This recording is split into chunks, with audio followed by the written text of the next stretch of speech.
Hey Naya. Hey Taiwan. What are you doing here? I live here. I know that, child. I mean, why are you home? I thought you were staying at your friend's house. Oh, yeah, I was. Oh, Mom had to pick me up early.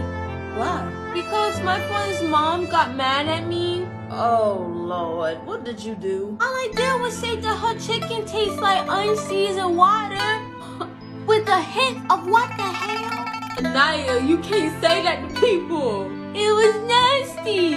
That lady tried her best. Her best wasn't good enough.